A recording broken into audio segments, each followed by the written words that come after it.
जागते रहो। आज फिर बात करते हैं धर्म की। धर्म, मैं तुम्हें जिस धर्म को सिखाना चाह रहा हूं वो कुछ और ही है।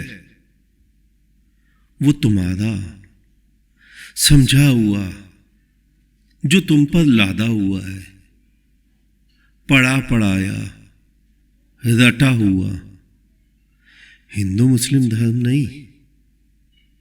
मैं तुम्हें कुछ और सिखा रहा हूं, कुछ और बनाना चाहता हूं। आज तक तुम्हें जिन्होंने भी धर्म सिखाया है, उन्होंने तुम्हें धर्म के नाम पर केवल पलायन ही तो सिखाया है। ध्यान से देखना, उन सभी का मुख संसार से विमुख है, उनका जिन्होंने तुम्हें धर्म सिखाया है। और मैं कहता हूं, अगर तुमने धर्म को इस प्रकार जान भी लिया कि सत्य क्या है, मोक्ष क्या है, मुक्ति क्या है, परमात्मा क्या है, आनंद क्या है, और इन सब को जानने के बाद तुम संसार से भागकर जंगल जाकर बैठ गए, तो ऐसे उस धर्म को जानने का लाभ भी क्या? कुछ भी तो नहीं, क्योंकि वो धर्म किस काम आया? ना तुम्हारे ना संसार के। तुम तो जंगल जाकर बैठ गए। लेकिन मैं जो तुम्हें धर्म सिखा रहा हूं, वो धर्म, वो सत्य, वो नृत्य, वो आनंद, वो उत्सव तुम्हें आज यहीं इसी संसार में सुखी करता है। और तुम्हें नहीं सुखी करता, तुम्हारे आने वाली पीढ़ियों तक को सुखी करेगा। क्योंकि मैंने तुम्हें पलायन नहीं सिखाया, मैंने तुम्हें इसी संसार में रहकर संसार को स्वर्ग बनाना सिखाया है। तो लेकिन तुमने जो धर्म पढ़ा है आज तक, ध्यान से देखना, उसमें तुमने हमेशा से ही धन का विरोध पढ़ा है। यही तुम्हें सिखाया गया है। और तुम्हारे उस प्रकार के धर्म में सभी प्रकार के, चाहे हिंदू, चाहे मुसलमान, चाहे सिख, चाहे ईसाई, सभी में फकीरी को, गरीबी को धर्म के मस्तक का तिलक दिखाया गया है। दरिद्रता को संतों का आभूषण दिखाया गया है। और यही कारण है कि तुम्हारे किसी के धर्म का लाभ कभी भी समाज को नहीं मिल पाया है। और फिर वो धर्म, चाहे हिंदू, चाहे मुसलमान, चाहे सिख, ईसाई, बौद्ध, जैन, कुछ भी क्यों ना हो, सभी गरीबी, दरिद्रता, फकीरी को ही धर्म का आभूषण मानते आए हैं। और तुम्हारे धर्मों में कहानियां भी तो ऐसी ही रची हुई हैं। वो कहानी तुम्हारी ही तो है ना, कि ईश्वर जिस पर कृपा करते हैं सबसे पहले उसका धन हरण कर लेते हैं।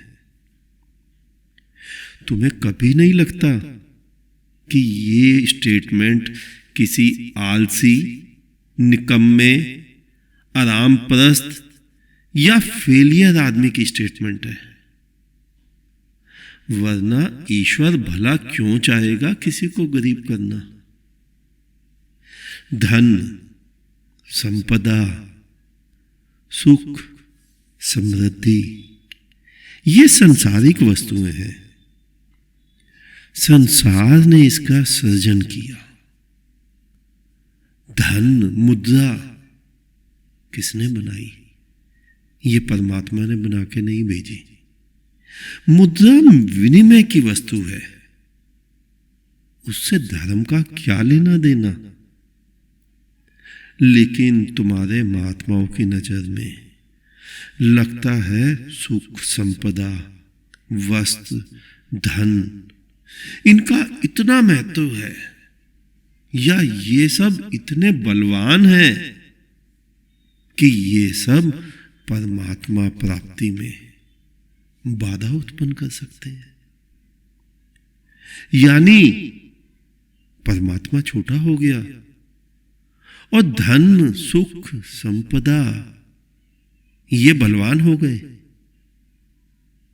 नहीं, मैं इसीलिए कहता हूं कि तुम सबने धर्म को धर्म समझा ही नहीं। एक सड़ी गली मानसिकता को तुम सभी धर्म मानकर बैठ गए। और जो व्यक्ति महात्मा बनना चाहता है उसे क्या करना है? अपनी पैंट कमीज उतारकर फेंक देनी है, लाल कपड़ा धारण करना है, या नग्न हो जाना है, या शरीर पर बबूत मल लेनी है, जटाएं बढ़ा लेनी है और लग जाना है उसी सड़ी गली मानसिकता का प्रचार करने। लो, बन गया तुम्हारा महात्मा, हो गया तुम्हारा एक और आदमी धार्मिक। नहीं, मैं तुम्हें ऐसा कोई भी मूर्ता भरा कृत्य करने को नहीं कहता, और ना ही ऐसा कोई धर्म सिखाता हूं।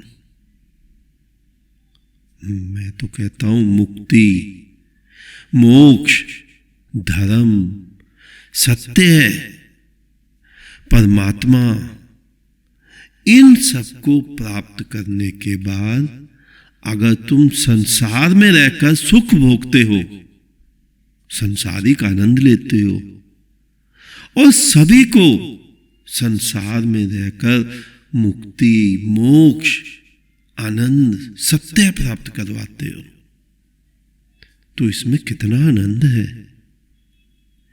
इस प्रकार तुम सभी मिलकर इस धारा को स्वर्ग बना सकते हो, इसी जीवन को आनंद बना सकते हो।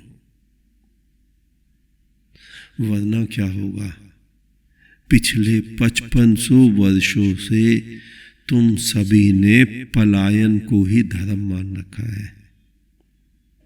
लेकिन क्या कुछ भी लाभ हुआ उससे तुम्हें? कुछ भी तो नहीं। 99% तुम्हारे संत महात्मा लाल कपड़े वाले सड़कों पर लाल कपड़े पहनकर भीख मांगते दिखते हैं, और 1% बड़े बड़े मंदिरों के महंत बनकर, मठाधीश बनकर, जीबीसी बनकर, मंदिरों के ट्रस्टी बनकर करोड़ों अरबों की संपदा के ऊपर कब्जा किए बैठे हैं। ध्यान से देखना, इन दोनों ही प्रकार के लोगों से समाज का, संसार का, जनता का तुम्हारा कुछ भी तो लाभ नहीं हुआ। और अगर इसी धर्म को तुमने धर्म माना तो आने वाले 5500 वर्ष और निकल जाएंगे। संसार ऐसे ही दुखी था और ऐसे ही दुखी रहेगा, कुछ भी नहीं बदलेगा, कोई क्रांति नहीं घटेगी जीवन में, कोई उत्सव नहीं होगा तुम्हारे जीवन में। 1% वो महात्मा जो धार्मिक चोला ओढ़े समाज में धर्म के, धर्म गुरु के, धर्म के अंदर धर्म गुरुओं के पदों पर आसीन है, वो भविष्य में भी वैसे ही धर्म का चोला ओढ़े रहेंगे। हाँ, व्यक्ति बदल जाएंगे,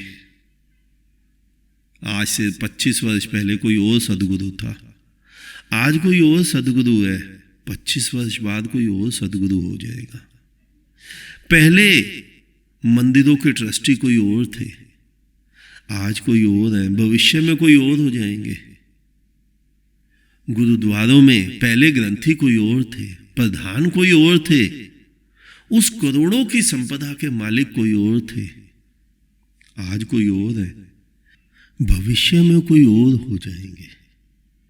लेकिन एक कार्य नहीं बदलेगा, आज भी वो धर्म का चोला ओढ़े लोगों को मूर्ख बना रहे हैं और भविष्य में भी बनाते रहेंगे। लोगों का धन हरण करते रहेंगे और बचे हुए 99% सड़कों पर लाल कपड़े दिखाकर भीख मांगते रहेंगे। लेकिन संसार, लेकिन जनता, लेकिन तुम दुखी के दुखी ही रहोगे।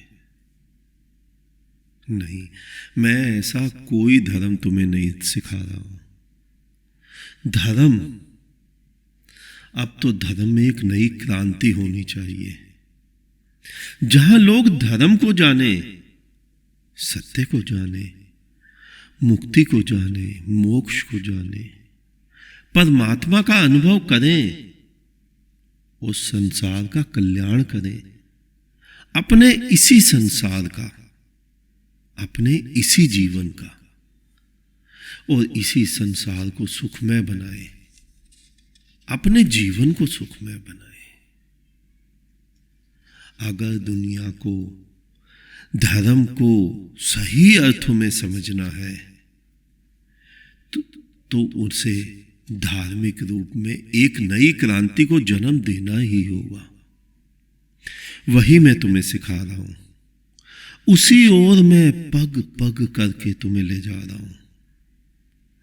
अगर धर्म सही अर्थों में समझा गया तो शायद वो दिन दूर नहीं कि इसी दुनिया में करोड़ों बुद्ध, महावीर, नानक सभी इसी दुनिया में जिंदा घूमेंगे। यहां गली गली मोहम्मद जैसे प्रेमी होकर उस अल्लाह के नाम से झूमेंगे। यहां कूचे कूचे तीर्थंकरों के दीपक जलेंगे। यहां रोज रोज बुद्धों की दिवाली मनाई जाएगी। लेकिन ऐसा तभी संभव होगा जब तुम आंख खोलकर धर्म करोगे, अंधों की भांति उंगली पकड़कर गड्ढे में नहीं उतरोगे। पिछले 5500 वर्षों से हर धार्मिक व्यक्ति एक ही गलती किए जा रहा है, और वो एक गलती ये है कि अपने वर्तमान जीवन की ओर देख ही नहीं रहा है। उसने अज्ञानतावश केवल इतना ही धर्म जाना है कि यहां से जाने के बाद किसी और दुनिया में उसे मुक्ति मिलेगी, उसे मोक्ष मिलेगा, वहां स्वर्ग होगा, वैकुंठ होगा।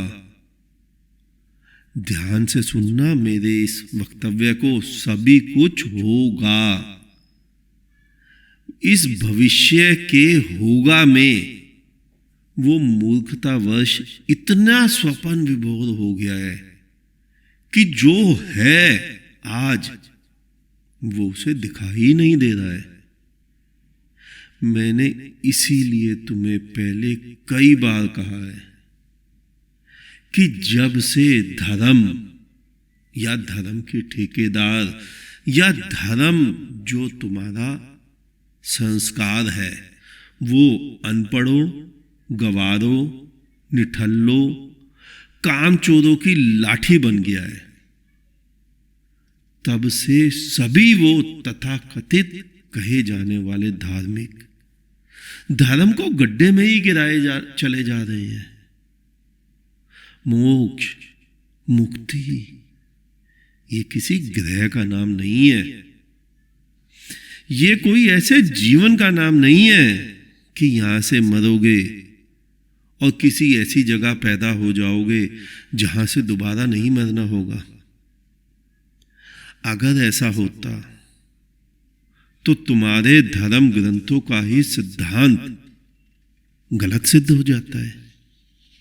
तुम्हारे धर्म ग्रंथ यही तो सिद्धांत पर खड़े हैं ना कि मृत्यु जो जन्मता है उसकी मृत्यु निश्चित है। तो ध्यान से देखो, तुम जहां भी मोक्ष में जन्मोगे वहां मृत्यु निश्चित ही होगी।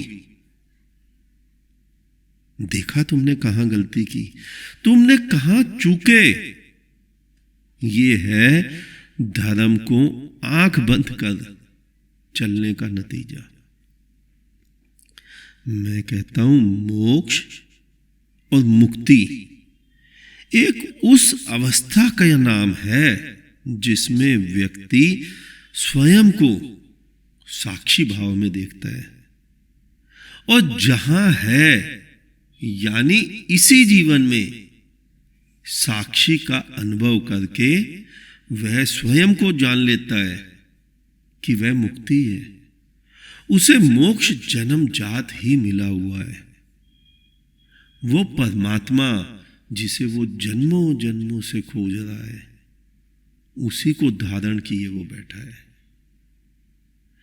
ध्यान से देखना, अगर तुम सभी ने आज भी इस जीवन को ना देखा और इसी प्रकार अंधों की भांति धर्म की छड़ी थामे गड्ढे में गिरते गए, तो फिर जब तुम पूरे पूरे गड्ढे में उतर जाओगे तो वहां पाओगे कि तुम्हारे जैसे लाखों करोड़ों की अस्थियां वहीं पड़ी सड़ रही हैं, और अब तुम भी वहीं उसी गड्ढे में पड़े अपनी मौत का इंतजार करोगे।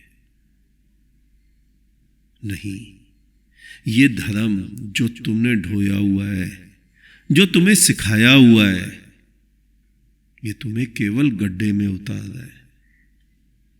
इसीलिए मैं तुम्हें बार बार समझाता हूं कि धर्म कोई हिंदू, मुसलमान, सिख, ईसाई, बौद्ध, जैन इत्यादि परंपराओं का नाम नहीं है। धर्म तो एक जीती जागती जलती हुई विशाल ज्वाला का नाम है, जो करोड़ों करोड़ों में से किसी एक के भीतर जलती है, और जब वो जलती है तो उसी ज्वाला में आहुति देने करोड़ों अरबों पतंगे अपने भीतर उसी आग को समाने उसमें कूद पड़ते हैं और अपने अपने प्राणों की आहुति देकर धर्म की मशाल हाथ में थामते हैं। धर्म जीवन से उपेक्षा का नाम नहीं है। हमने यहीं से आरंभ किया था ना कि तुम्हारा धर्म तुम्हें जीवन विरोधी बनाता है। नहीं, धर्म जीवन से उपेक्षा का नाम ही नहीं है। जब से तुम्हारे सभी धार्मिक कहे जाने वाले व्यक्तियों ने जीवन से मुख मोड़ने को ही धर्म मान लिया है, तब से दुनिया में धर्म की बहुत हानि हुई है। और धर्म की हानि उन लोगों ने नहीं की जिन्हें तुम संसारिक कहते हो, जिन्हें तुम गृहस्थी कहते हो, जिन्हें तुम भौतिकतावादी कहते हो, या जिन्हें तुम अधार्मिक कहते हो। नहीं, धर्म की हानि उन लोगों ने की है जिन्होंने धर्म का ठेकेदार होने का चोला ओढ़ रखा है, पद ले रखा है कि वो धर्म के ठेकेदार है। वो मंदिरों के पंडित पुरोहित, वो मठों के मठाधीश, वो श्री श्री 1008 महामंडलेश्वर, वो अनगिनत कथावाचक संत शिरोमणि, ठाकुर, छोटा ठाकुर, बड़ा ठाकुर, शोले का ठाकुर, गुरु, सदगुरु, इन लोगों ने धर्म की हानि की है। इन लोगों ने समाज की हानि की है। और ये सभी उस धार्मिक होने के चोले के भीतर बैठकर ऊपर ऊपर से तो समाज की, संसार की, धन की, जीवन की, तुम्हारे स्वयं के जीवन की, भौतिकतावादी वस्तुओं की कठोर निंदा करते हैं। और भीतर ही भीतर केवल धन, केवल भौतिक संपदा, पद, प्रतिष्ठा इत्यादि इन्हीं को बटोरने की ओर जोर देते हैं। और कुछ भी नहीं किया इन्होंने। तुम किसी भी धार्मिक गुरु की, धार्मिक संस्था की, मंदिर मस्जिद की, गिरजे गुरुद्वारे की, किसी की भी वेबसाइट उठा के देख लो, सबसे ऊपर एक ही टॉपअप होता है, डोनेट अस। तुम धार्मिक हो या भिखारी? क्या कर रहे हो? नहीं, मैं तुम्हें ऐसा कोई धर्म नहीं सिखा रहा हूं। मेरा धर्म स्त्री पुरुष हर वर्ग के लिए है। लेकिन तुमने जो धर्म पढ़ा है वो पुरुष प्रधान है, वो पुरुषों के लिए है। तुम्हारे सारे हिंदू धर्म के शास्त्र पुरुषों के लिए बनाए गए, स्त्री के लिए कोई धर्म ही नहीं बनाया गया। अकेले शायद महावीर ही ऐसे रहे जिन्होंने स्त्रियों को भी धर्म सिखाया। एक जगह मैंने पढ़ा कि महावीर के समय तकरीबन 12,000 तो भिक्षु थे महावीर के शिष्य, और 40,000 भिक्षुणी महावीर की शिष्य थी। लेकिन मैं तुम्हें सभी को एक बराबर धर्म सिखाना चाहता हूं, क्योंकि मैं मानता हूं धर्म वो है ही नहीं जो तुम्हें भविष्य में सुखी करे। धर्म वो है जो तुम्हें आज सुखी करे। तो आज सुखी क्या पुरुषों को ही होना है? क्या स्त्रियों को आज सुखी नहीं होना है? मैं तुम्हें वो धर्म सिखा रहा हूं जो तुम सभी को आज सुखी करेगा, भविष्य में नहीं। लेकिन धर्म समझ क्यों नहीं आता? मेरी भाषा तुम्हें समझ क्यों नहीं आती? क्योंकि तुम झूठ में फंसे हो। एक बार व्यक्ति झूठ में फंस जाए, गिरता जाए, दलदल नीचे की ओर झुकाओ, अगर एक बार उसमें व्यक्ति स्लिप कर जाए तो रुकना मुश्किल है। और इससे ज्यादा तुम क्या झूठ में फंसे होगे कि तुम सभी उसी भीड़ के मत से सहमत हो जाते हो कि तुमने ईश्वर को ना माना तो नरक जाना पड़ेगा। कौन सा ईश्वर? परमात्मा की बात नहीं कर रहा हूं मैं उस ईश्वर की बात कर रहा हूं जो तुम्हारे पंडितों पुरोहितों की दुकान में बैठा है। अगर तुमने उस ईश्वर को ना माना तो तुम नरक की आग में जलोगे। और वो वाले नरक जिनकी आग अनंत अनंत वर्षों से जल रही है, ध्यान से देखना, ना तो वहां कोई एलपीजी की पाइपलाइन है, ना लकड़ी की भट्टी है, ना डीजल की भट्टी है, लेकिन जल रही है आग। ना तो वहां की कढ़ाई का तेल कभी समाप्त होता है, और ना ही वहां के काटने वाले कीड़े, उनकी कभी मृत्यु होती है। तुम जाते हो, तुम्हें वो काटते हैं, तुम मर जाते हो, फिर तुम्हारे आने वाली पीढ़ियां चल जाती हैं। हजारों वर्षों से ये सिलसिला चले जा रहा है, लेकिन वो कीड़े आज तक नहीं मरे, वो तेल आज तक नहीं चुका, वो भट्टी आज तक चले जा रही है। इससे बड़ा क्या झूठ में तुम गिरोगे कि तुम आज तक उन्हीं कहानियों से डराए जा रहे हो। वो तुम्हें काटते रहते हैं कीड़े, तुम मरते हो, लेकिन बेचारे कीड़े अजादा मर रहे हैं, नरकों के भी कीड़े अजादा मर रहे हैं। नरकों की भी भट्टियां बिना तेल के जलती हैं। नरकों की कढ़ाई में भी तेल कभी खत्म नहीं होता। ये तो नरकों का वर्णन है। तो जब नरकों में दुख खत्म नहीं हो सकते तो स्वर्ग में सुख कहां से खत्म होंगे? कितना बड़ा झूठ तुम सभी ने पाला हुआ है। और स्वर्ग के प्रलोभन भी देखो जरा। तुम्हारी भीड़ नहीं तुम्हें दिए हैं ये स्वर्ग का सुख। 16-16 वर्ष की अप्सराएं तुम्हारे लिए सेज सजाए तुम्हारे लिए बैठी हैं, और तुम तो चाहते ही स्त्री सुख हो। सोमरस के झरने, फूलों की सेज, कभी ना कुमलाए जाने वाले फूल, कभी ना बूढ़ी होने वाली सुंदर सुंदर लड़कियां, यही प्रलोभन है ना तुम्हारे स्वर्गों के। और इन्हीं झूठ में गिरे हुए हो ना तुम। कहीं रुकता है ये झूठ? कैसे रुकेगा? तुम जो आंखें बंद किए बैठे हो, तुम जो आंखें बंद कर विश्वास किए बैठे हो, वही स्वर्ग वही नरक। एक बार व्यक्ति अगर झूठ में फंस जाए तो जन्मों जन्म बीत जाते हैं, तुम उस झूठ से निकल नहीं पाते।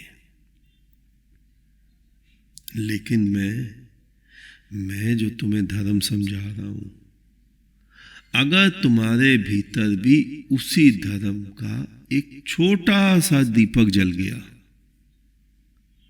तो जन्मों जन्मों का अंधकार क्षण मात्र में घट जाएगा। क्षण मात्र में वो अंधकार सिमट जाएगा।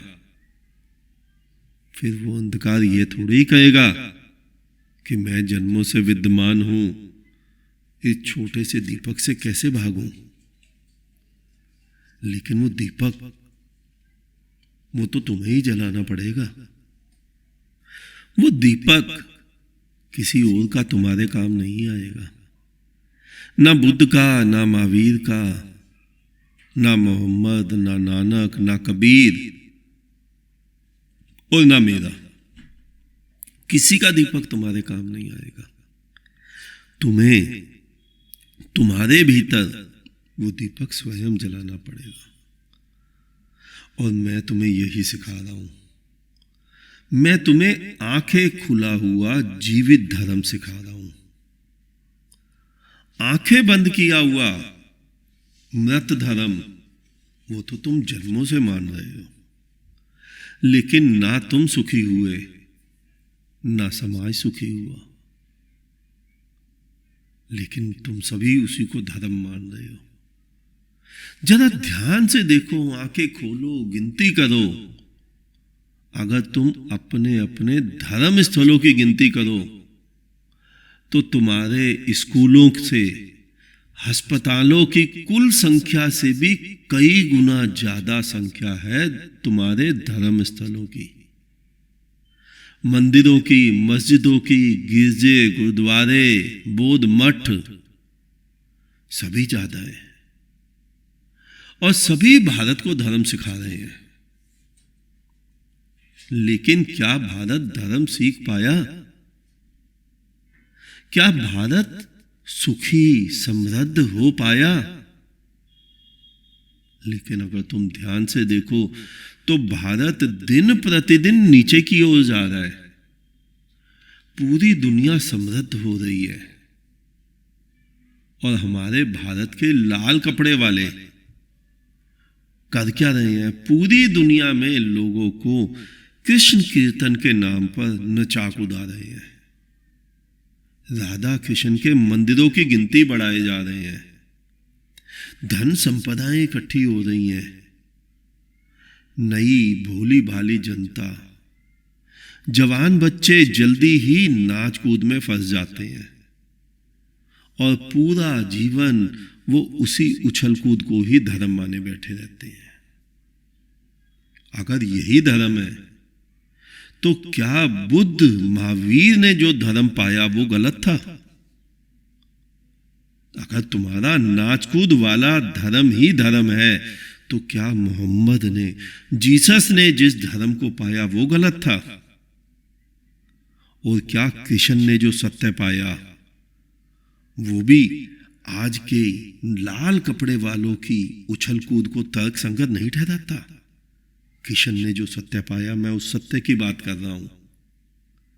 ऐसा कोई भी तो धर्म कृष्ण के समय पर नहीं था जैसा तुम आज समझा रहे हो लोगों को।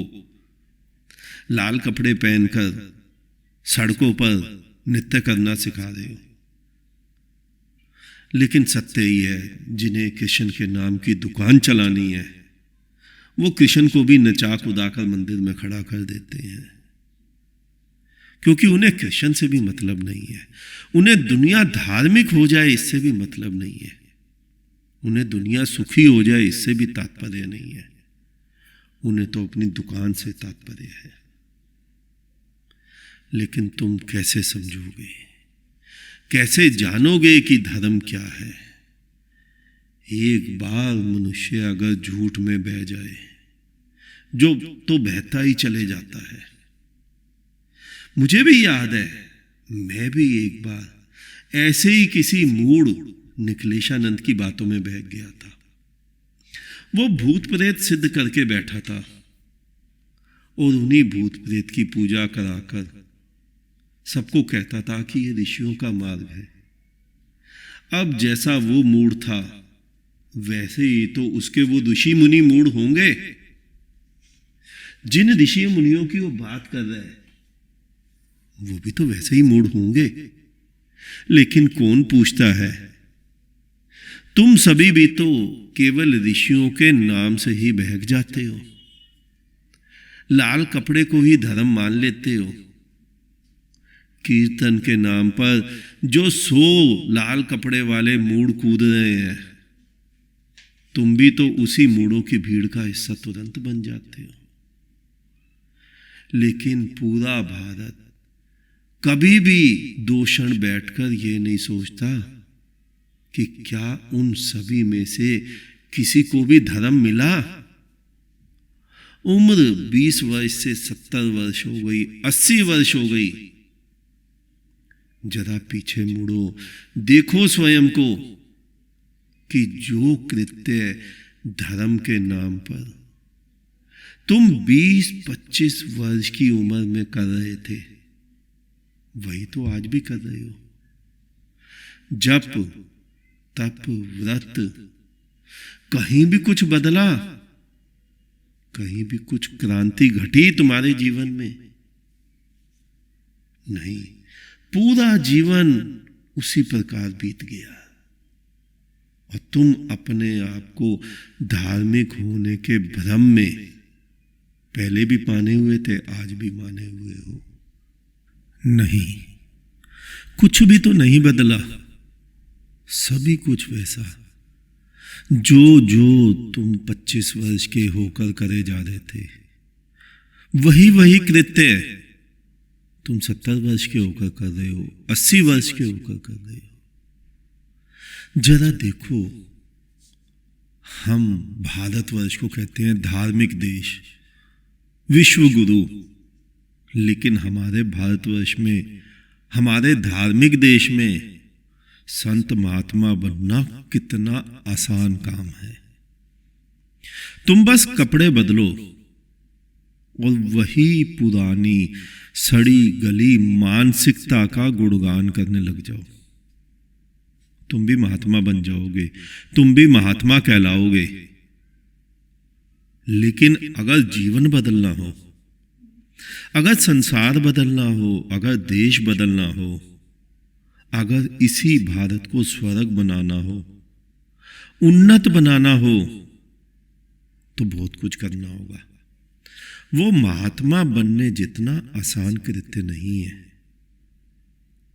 महात्मा बनना आसान है, लेकिन जीवन को स्वर्ग बनाना वो तो बहुत मुश्किल है। वो तुम्हारे बस का है भी नहीं। महात्मा बनकर लोगों से चरण पुजवाना, लोगों को लूटना, धन इकट्ठा करना, भीख मांगना, सारी उम्र निठल्ले बना रहना, कामचोर बनना और अपनी वाई वाई लूटना, यही तो महात्मा का कृत्य रह गया इस देश में। अगर मनुष्य को अपने इसी जीवन को स्वर्ग बनाना है तो उसे धार्मिक क्रांति करनी ही होगी। धर्म का सही सही अर्थों में जो मतलब है उसको स्वीकार करना ही होगा, वरना कुछ भी नहीं बदलेगा।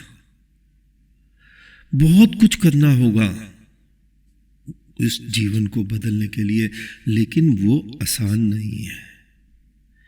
तुम्हारे जैसा महात्मा बनना ही अगर बुद्ध ने, महावीर ने स्वीकार कर लिया होता, नानक कबीर ने भी वैसा ही तकियानूसी महात्मा बनना स्वीकार कर लिया होता, तो शायद आज इन सभी बुद्धों का नाम भी वैसे ही खो गया होता जैसा तुम्हारे महात्माओं का नाम खो जाता है। तुम्हें शायद याद भी नहीं होगा किसी भी महात्मा का नाम जो वो सड़ी गली मानसिकता को ढोता था। किसी का भी नाम कैसे याद रखोगे?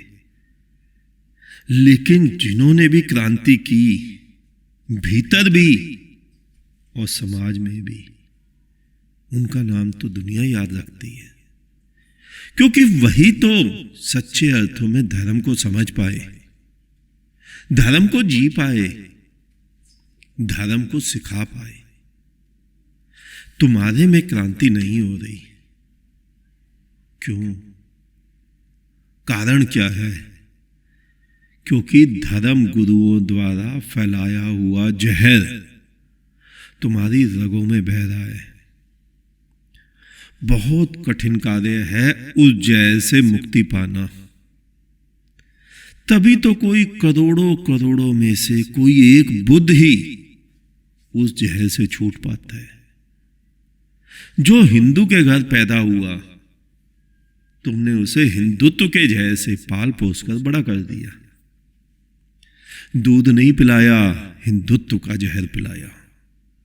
जो मुसलमान के घर पैदा हुआ, उसे भी तुमने दूध नहीं पिलाया, इस्लाम के जहर से पाल पोस कर बड़ा कर दिया। इसी तरह सिख, ईसाई, बौद्ध, जैन सभी तो ये कर रहे हैं। जब तक तुम्हारी बुद्धि से इन धर्म गुरुओं द्वारा पिलाया जहर बाहर ना उगल दिया जाए, तब तक कोई हल नहीं है। मेरे पास अनेकों लाल कपड़े वाले महात्मा आते हैं, कहते हैं उस विराट पुरुष का अनुभव नहीं हो पाया आज तक। कैसे होगा? विनती करते हैं करा दो। मैं कहता हूं ध्यान से सोचो। तुम एक उदाहरण देखो, एक पहाड़ भरकर छोटी छोटी माटी की मूर्तियां बनाकर रख दी जाए, लाल, पीली, हरी, नीली, छोटी बड़ी लाखों की संख्या में हो, तुम्हारे सामने हो। अब तुम पूछो कि इस पहाड़ में माटी का है? पहाड़ तो मिट्टी का होता है। वो कहां है जो कण कण में है? वो तुम्हें कैसे समझ आएगा जब तक तुम वो सारी मूर्तियां ना फोड़ दो। यही तो मैं समझा रहा हूं तुम्हें। तुम वो सारी मूर्तियां फोड़ दो तो देखोगे वहां माटी ही माटी है और कुछ भी तो नहीं है। और यही मैं तुम्हें समझा रहा हूं। तुम अपनी बुद्धि में से जो छोटी छोटी विचारधाराएं गड़ी हुई रखी है ना तुमने बुद्धि में, उन सबको तोड़ दो। देखना फिर जो बचेगा वो विराट ही होगा। वो वही विराट पुरुष होगा जिसको तुम ब्रह्म कहते हो, जिसका वर्णन शास्त्रों में तुम पाते हो। विराट पुरुष जिसके रोए रोए में करोड़ों करोड़ों सृष्टियां समाई हुई हैं। ये जो तुम आकाश में तारे देखते हो, वो तारे, यहां के पेड़ पौधे, नदी नाले, तुम, 84 पर्वत, पत्थर, ये सभी मिलके तो विराट पुरुष बना है। लेकिन तुम ढूंढते हो उसे छोटी छोटी मूर्तियों में, तभी तुम्हें दर्शन नहीं हो पाते। परमात्मा का मतलब कोई मूर्ति नहीं है। परमात्मा समस्त जीवन जो है, तुम्हारे श्वास लेने वाले जीवन को नहीं कह रहा हूं मैं, वो जीवन जो वृक्षों में धड़क रहा है, जो कौए में धड़क रहा है, जो कुत्ते में धड़क रहा है, जो नदी नाले पर्वत चांद तारे अनंत अनंत ग्रहों में धड़क रहा है, तुम्हें मिला के वो सभी कुछ समस्त समग्र रूप में परमात्मा है। परमात्मा मूर्ति नहीं है, लेकिन तुम्हें समझ नहीं आता है, क्योंकि वो जो मैंने अभी तुम्हें बताया कि वो जो जहर तुम्हें पिलाया गया है, उस जहर को कैसे निकाला जाए तुम ही निकालोगे। किसी बुद्ध के पास कोई उपाय नहीं है। अगर कोई भी बुद्ध निकाल सकता तो सबसे पहले कृष्ण ही निकाल गए होते। बुद्ध, महावीर, मोहम्मद, जीसस, नानक, कबीर सभी निकाल गए होते। नहीं, वो केवल तुम निकाल सकते हो, तुम्हारे अलावा कोई नहीं निकाल सकता। मैं क्या कर रहा हूं? बुद्ध करता भी क्या है? बुद्ध केवल तुम्हारे भ्रम ही तो तोड़ता है, ताकि तुम आज सुखी हो पाओ। तुम ध्यान से देखो, तुम सभी तो कल सुखी होगे, इसी भ्रम पर जीते हो। लेकिन कभी सोचा तुमने कि तुम्हारा जो आज आया है, उसके सुखी होने के स्वप्न भी तो तुमने बीते हुए कल में देखे थे। लेकिन क्या आज तुम सुखी हुए? नहीं। तुम्हें याद ही नहीं रहता कि 25 वर्ष के जब तुम थे, तब भी तुमने यही स्वप्न देखे थे कि 5 वर्ष बाद जप तप व्रत पाठ पूजा अनुष्ठान करके तुम सुखी हो जाओगे। फिर 30 वर्ष के हुए, फिर भी वही स्वप्न, फिर 40 50, आज 70 80 वर्ष के हो गए। स्वप्न तो वो का वही रहा कि तुम भविष्य में सुखी हो जाओगे। आज जो तुम जी रहे हो, कल यही तुम्हारा भविष्य था, लेकिन तुम आज सुखी तो नहीं हुए। नहीं, ये सारे भ्रम तुमने पाले हुए हैं। मैं कहता हूं तुम आज जियो आनंद में, सुख में, लेकिन तुम्हें आज सुख नहीं दिखता।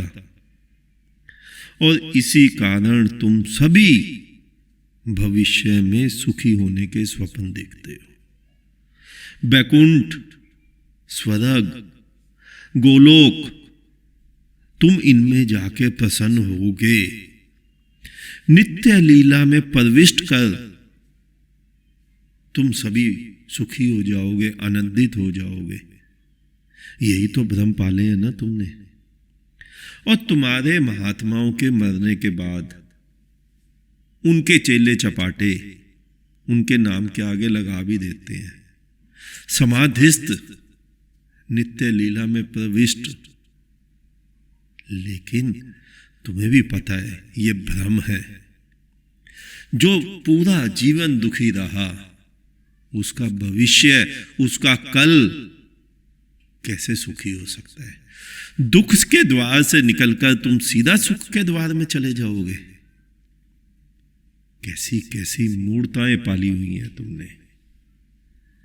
लेकिन क्या मरने के बाद तुम सभी नित्य लीला में प्रविष्ट हो जाते हो? नहीं, तुम भी मानते हो दिल को प्रसन्न करने को ये ख्याल अच्छा है, वरना हम भी जानते हैं जन्नत की हकीकत यादों। मैं तुम्हें कुछ और समझा रहा हूं। मैं तुम्हें समझा रहा हूं कि यही एक जीवन है, यही क्षण है, यहीं पर आनंद है। लेकिन तुम्हारे महात्माओं द्वारा पिलाया हुआ जहर तुम्हें यहीं कुछ जीने ही नहीं देता। तुम हमेशा ही आज को केवल स्वप्न देखने में लगाए रखते हो कि कल भविष्य में तुम सुखी हो जाओगे। नहीं, झूठ है ये। मैं तुम्हें आज सुखी, आनंदित, नित्य में नहीं दिखता क्या? मेरे को देखो, मेरे चेहरे को देखो, मेरी आंखों में झांको। क्या तुम्हें आज मेरी आंखों में नित्य नजर नहीं आता? जब मैं आज सुखी, आनंदित, प्रसन्न हो गया तो तुम भी हो सकते हो। लेकिन तभी तो होगा कोई जब तुम आंखें खोलोगे। सोए सोए कैसे समझोगे? मेरे को 1-2 बार ऐसे महात्मा मिले जो 80-85 वर्ष के हो गए, लेकिन भविष्य की कल्पनाएं जो उन्होंने पाली हुई हैं, उनकी सच्चाई दिखाता हूं तो वो भय से कांप जाते हैं। राम नाम जपना चालू कर देते हैं, कृष्ण कृष्ण जपने लग जाते हैं, कान बंद कर लेते हैं। लेकिन ऐसे कांपने से क्या होगा? शुतुरमुर्ग भी दुश्मन को देखकर, शत्रु को देखकर रेत में मुंह छुपा लेता है। तो क्या माना जाए शुतुरमुर्ग बच जाएगा? बल्कि इससे तो बचना और मुश्किल हो जाएगा। जो वो भाग सकता था, जो वो अपने जीवन के लिए लड़ सकता था, वो भी नहीं लड़ेगा। वही बेवकूफियां तो तुम कर रहे हो। मैं तुम्हें सच्चाई दिखा रहा हूं, मैं तुम्हें आज जीना सिखा रहा हूं। आखिर मैंने उस महात्मा को दोबारा पूछा कि अगर तुम किसी और धर्म के घर में पैदा हो जाते तो भी क्या मेरी बात से तुम इसी प्रकार कपते? कोई जवाब नहीं होता, केवल भय होता है भीतर। मैं कहता हूं तुमसे, तुम जागो, इससे पहले कि देर हो जाए। तुमने जो जो भी ढोया है वो केवल संस्कार है, विचार है, कुछ भी नहीं है। ध्यान से देखना, एक तुम में से एक माला का दीवाना है। बिना माला फेरे उसके मन को चैन नहीं मिलता। दूसरा सिगरेट पीता है, वो सिगरेट का दीवाना है। बिना सिगरेट पिए उसके मन को भी चैन नहीं मिलता। दोनों में अंतर क्या है? दोनों पागल हैं, दोनों को तलब लगी है। एक कहता है राम राम जपना लाभदायक है, और मैं कहता हूं किसने कहा लाभदायक है? तुम्हारे मूढ़ महात्माओं ने या पुस्तकों ने? क्या तुमने जाना कि क्या लाभदायक है? केवल पुरानी धारणाओं की लकीरों पर चले जा रहे हो, और कुछ भी तो नहीं है ये। जिस दिन तुम आंखें खोल लोगे, उस दिन तुम्हें पता चलेगा कि केवल आज में रहना, आज में जीना, आज में सुखी होना, आज में आनंदित होना, वही लाभदायक है। और मैं कहता हूं धर्म केवल इतना ही है कि तुम जाग जाओ, आंखें खोलो और जागते हुए कर्म करो। साक्षी बनो, मालिक बनो स्वयं के। अगर तुमने जाना कि राम राम या अल्लाह अल्लाह जपने से लाभ है तो जपो, कोई हानि नहीं है। लेकिन सोए सोए जो भी जपोगे वो लाभदायक नहीं बल्कि हानिदायक है। बुद्ध केवल इतना ही करते हैं कि बुद्ध तुम्हें होश में लाते हैं, और तुम केवल इतना ही करते हो कि तुम पुरानी कहानियों को सुन के मस्त हो जाते हो। जैसे तुमने ऋषियों की कहानियां सुनी है, तुम ऋषियों को महत्व देते हो, लेकिन आज जो जिंदा ऋषि बनकर आया है उसकी ओर तुम देख ही नहीं पाते, क्योंकि तुमने एक वेशभूषा का भ्रम पाल रखा है ऋषियों मुनियों की। इसलिए तुम्हें आज का जीता जागता ऋषि, जीता जागता बुद्ध, जीता जागता परमात्मा वो नजर ही नहीं आता। 80 वर्ष का बुढ़ा भी वही करता दिखता है जो कृत्य उसने 20 वर्ष में आरंभ किया था। इससे क्या पता चलता है तुम्हारे भीतर? केवल एक ही बात कि उस 80 वर्ष के व्यक्ति का बचकानापन अभी तक नहीं गया। शक्ल से बूढ़ा हो गया, उससे ज्यादा कुछ भी नहीं। वही कृत्य, वही संस्कार, वही विचार, वही भय, वही डर, वही भविष्य के स्वप्न, वही निद्रा, कुछ भी नहीं। मैं एक और अपने जीवन की घटना बताता हूं। मेरे को एक बार एक व्यक्ति मिला, किसी महात्मा के बारे में बताने लगा। बोला वो किसी चंद्रशेखर महात्मा को जानता है। मैंने पूछा क्या खासियत है उसमें, तुमने कैसे जाना वो महात्मा है, क्या वो ईश्वर को पहचानता है? बोला उन्हें तो इतना भी नहीं ज्ञात कि मार्केट में 20 का नोट भी चलन में है या नहीं। मैं भीतर ही भीतर हंसा। किन किन मूर्ताओं को तुमने कसौटी मान रखा है महात्मा सिद्ध करने के लिए कि 20 का नोट नहीं चलन में है, उसे पता है तो वो महात्मा हो गया। एक पागल को भी नहीं पता 20 का नोट चलन में है, क्या वो महात्मा हो गया? हो सकता है गांव देहात में ऐसे कई भिखमंगे हों जिनको केवल रोटी की ही अकल हो, नोट की अकल ना हो। उन्हें तो यह भी नहीं पता 10 का नोट भी है, 50 का है, 100 का है, तो क्या वो महात्मा हो गया? क्या क्या तो तुमने कसौटियां मान रखी हैं महात्मा सिद्ध करने के लिए।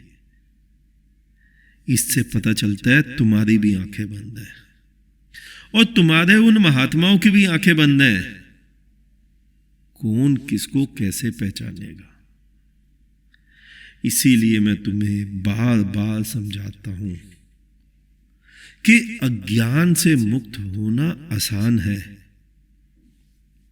और तुम्हारे तथाकथित ढोए हुए ज्ञान से मुक्त होना मुश्किल है,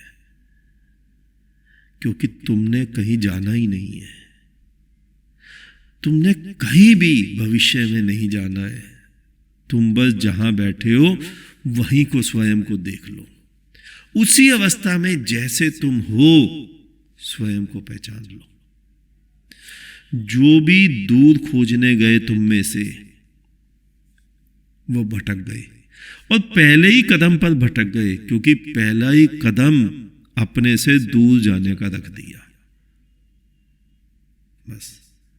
और तुम्हें स्वयं को पहचानने के लिए, तुम्हें उस परमात्मा को पहचानने के लिए खोजना नहीं है, केवल जागना है, अपने भीतर जागना है।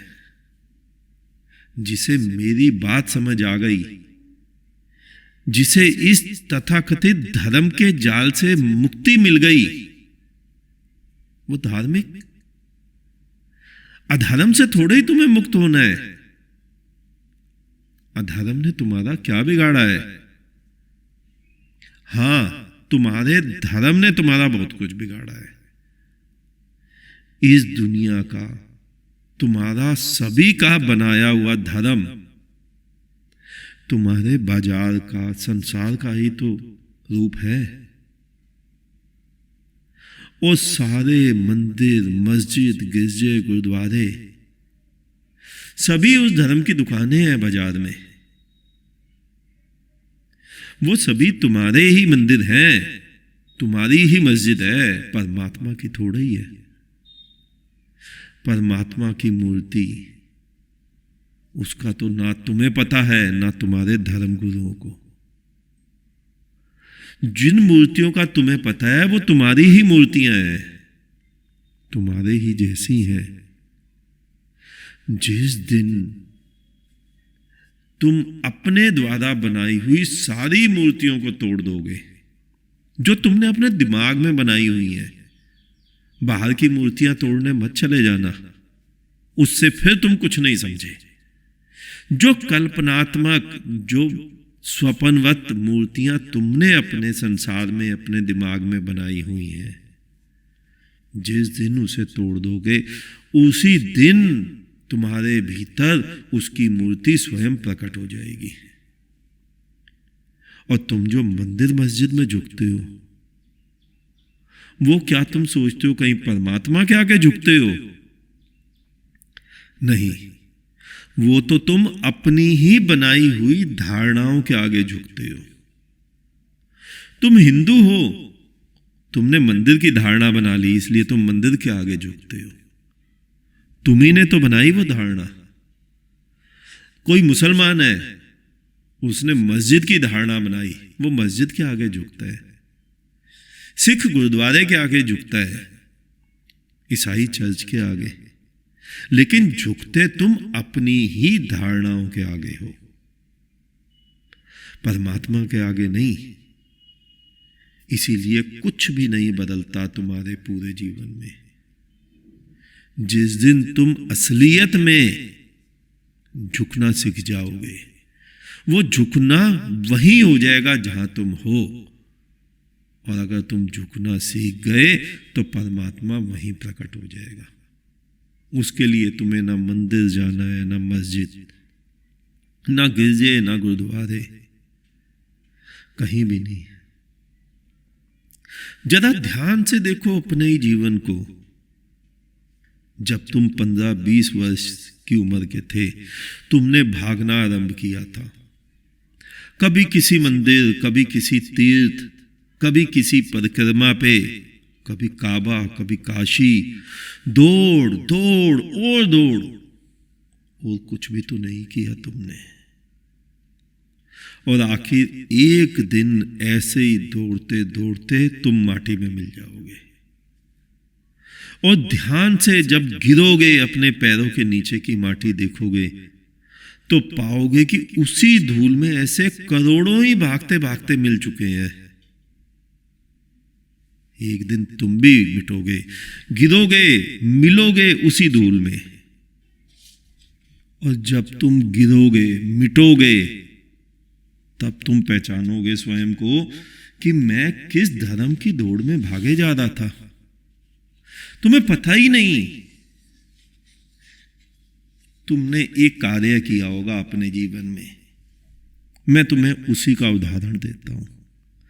याद करो, जब तुमने सर्दियों के दिन कभी सुबह सुबह धुंध में हाईवे पर गाड़ी चलाई होगी, तुम क्या करते हो? तुम अगली गाड़ी को देखते हो कि अगली गाड़ी की लाल लाइट दिख रही है, उसके पीछे पीछे तुम भी गाड़ी दौड़ा देते हो। तुम्हें होश ही नहीं रहता कि तुम्हारी गाड़ी 80 पे चल रही, 100 पे चल रही, 120 पे चल रही। भरमार धुंध है, तुम अगली वाली गाड़ी को देखकर गाड़ी चलाए जाते हो। तुम्हें कुछ नहीं होश रहता गाड़ी की स्पीड क्या है।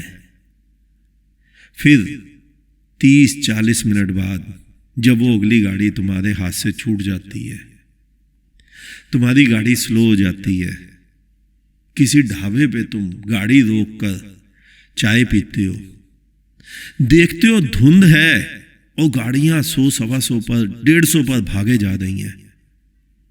और तुम मन ही मन सोचते हो कितने मूर्ख लोग हैं, इतनी धुंध में इतनी तेज गाड़ी चला रहे हैं, एक्सीडेंट हो गया तो कुछ नहीं बचेगा गाड़ी में। अब 2 मिनट फ्लैशबैक में जाओ, देखो जब तुम पहले वाली गाड़ी के पीछे अपनी गाड़ी भगा रहे थे, तुम भी 125 पे चल रहे थे, 150 पे चल रहे थे। क्या तुम्हें उस समय ये ख्याल आया था? नहीं। क्यों? क्योंकि तुम भी रफ्तार में लगे थे, तुम भी भागे जा रहे थे अगले वाले को देखकर। लेकिन अब चाय पीते वक्त तुम्हें ध्यान आ रहा है।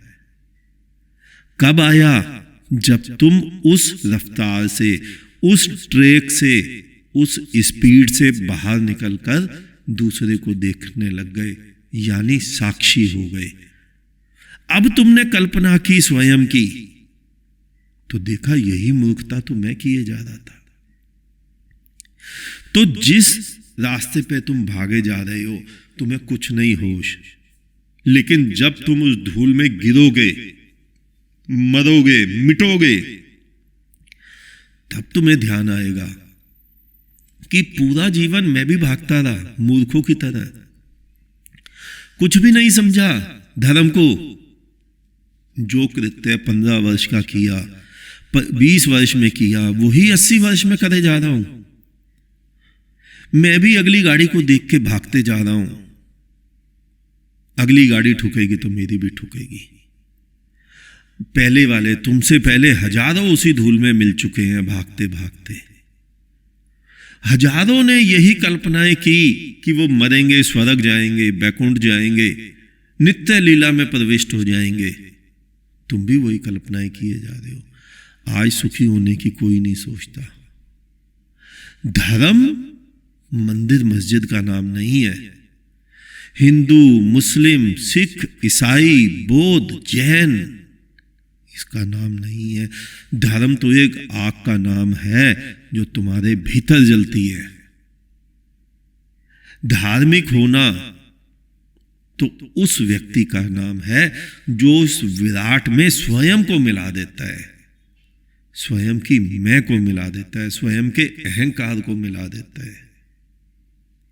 एक जरा सी अहंकार की दीवार ही तो है जो तुमने तू और मैं में पाली हुई है। जिस दिन तुम अपनी अहंकार की दीवार को गिरा देते हो, मैं को गिरा देते हो, तो वो विराट पुरुष प्रकट हो जाता है। उस विराट के ही एक हिस्सेदार तुम हो, तुम ही हो वो विराट। उस मैं को मिटाना है केवल। लेकिन तुम तो केवल दौड़े चले जा रहे हो, कुछ भी तो नहीं। और दौड़ भी तुम्हारी दौड़ होती तो भी ठीक था। वो दौड़ में भी तुम्हें किसने लगाया? अज्ञानियों ने, मूढ़ों ने। एक बार अगर तुमने सत्य को पा लिया, देख लिया स्वयं की ओर, तो पाओगे कि संपूर्ण जगत में आनंद व्याप्त है और यहां उत्सव चल रहा है, नृत्य हो रहा है, और उसी नृत्य में तुम भी नृत्य कर रहे हो। लेकिन देखोगे कैसे, पाओगे कैसे, जानोगे कैसे? तब जब तुम आंखें खोलोगे। लेकिन तुम तो बेहोश हो। धर्म गुरुओं द्वारा पिलाया गया जहर तुम्हें होश में आना ही नहीं देता। अब मेरे कहे या किसी और बुद्ध के कहे अपने पुराने ढोए हुए धर्म को हटाने मत लग जाना, वरना तो यह ठीक उसी प्रकार होगा जैसे कोई अज्ञान को हटाने लग जाए। क्योंकि अभी तुम्हें मैंने बताया था कुछ क्षण पहले कि अज्ञान नामक कोई वस्तु नहीं है, जैसे अंधकार नामक कोई वस्तु नहीं है। तुम तो बस अपना दीपक जलाने की सोचना। ये जो विचार, संस्कार, सोच, धर्म, हिंदू, मुस्लिम, सिख, ईसाई जो पाले हैं, इनको हटाने मत लग जाना। तुम तो अपने भीतर का दीपक जलाने की सोचना। अंधकार, अज्ञान, अधर्म, ये सब स्वयं ही तिरोहित हो जाएंगे। इसको तुम्हें कुछ भी नहीं करना है, तुम्हें कुछ भी नहीं बदलना है। तुम्हें केवल स्वयं को बदलना है, तुम्हें केवल स्वयं का दीपक जलाना है, तुम्हें अपनी आंखें खोलनी है। और मैंने पहले भी कहा था, बुद्ध क्या करते हैं? मूर्तिकार क्या करता है? मूर्तिकार जो मूर्ति पत्थर के अंदर छिपी हुई होती है, मूर्तिकार वो बचे हुए पत्थर को छांटता है, बचा हुआ पत्थर छटता जाता है, अंदर से मूर्ति प्रकट हो जाती है। बुद्ध भी यही करता है। बुद्ध तुम्हारे अज्ञान को तुम्हें दिखाता जाता है। ज्ञान स्वयं प्रकट हो जाता है तुम्हारे भीतर से। दीपक स्वयं जलता है तुम्हारे भीतर। ये तो ऊपर के जो तुमने कचरे लादे हैं, इन कचरों को हटा दो। दीपक नहीं जलाना, दीपक तो अंदर है, वो तो जला ही हुआ है, लेकिन अज्ञान रूपी कचरे ये जो तुमने लादे हैं इनको हटाओ। ऊपर जो भी लादा है, जैसे तुम पैदा हुए वैसे हो जाओ। जो धर्म तुम कहते हो वो धर्म तुम्हारे सारे ऊपर से लादे हुए हैं। जो पुस्तकें शास्त्र तुम पढ़ते हो वो सारी ऊपर से लादी हुई हैं। जो संस्कार, जो विचार, जो धार्मिक गुरुओं ने तुम्हें जहर पिलाया है वो तुम्हें ऊपर से लादा हुआ है, उसको हटा दो। भीतर से शुद्ध ज्ञान, तुम्हारा अपना ज्ञान प्रकट हो जाएगा। धर्म एक क्रांति है, धर्म एक आग है, धर्म एक उत्सव है। जब तुम्हारे भीतर घटेगा तो तुम यहीं आनंदित हो जाओगे, यहीं सुख को प्राप्त करोगे। तभी दुनिया बदलेगी, तभी देश बदलेगा, तभी संसार बदलेगा। वरना तो तुम्हारे सारे महात्मा कोई भी संस्था बनाएंगे, विश्व जागृति मंच, इंटरनेशनल सोसाइटी, हर हिंदू, हर मुसलमान तो कम, हिंदुओं में ज्यादा ये कीड़ा है। हर महात्मा उठता है, संसार को हिंदुत्व के रंग में रंगना चाहता है। हर मुसलमान उठता है, पूरी दुनिया को इस्लाम के रंग में रंगना चाहता है। सिख संख्या में कम है, जब बढ़ जाएंगे वो भी ये करेंगे। जैन, बौद्ध, उनकी संख्याएं कम है, जब बढ़ जाएंगे वो भी ये करेंगे। क्रिश्चियन की संख्या ज्यादा है, वो भी दुनिया को क्रिश्चियन बनाना चाहता है। जागता कोई नहीं, सुखी कोई नहीं करना चाहता। सुख तो केवल भविष्य पे टाल देते हैं। भगवान के यहाँ जाएंगे, ऊपर वाले के यहाँ जाएंगे, सुखी हो जाएंगे। यानी इस दुनिया में दुखी रहोगे। अगर दुखी ही रहना है तो धर्म का क्या काम, क्या लाभ ऐसे धर्म का है जो तुम्हें आज सुखी नहीं कर पाए, जो तुम्हें आज मुक्ति ना दे पाए, जो तुम्हें आज मोक्ष का अनुभव ना करा पाए, जो तुम्हें आज उत्सव, आनंदित, सुखमय स्वर्ग में ना जिला पाए। मैं तुम्हें जो धर्म सिखा रहा हूं वो एक क्रांति है, वो एक आग है। जिस दिन तुम्हारे भीतर जलेगी उस दिन तुम भी आनंदित हो जाओगे, उस दिन तुम भी सुखी हो जाओगे। आज इतना ही, शेष किसी और दिन। अंत में चारों तरफ बिखरे फैले परमात्मा को मेरा नमन। तुम सभी जागो, जागते रहो।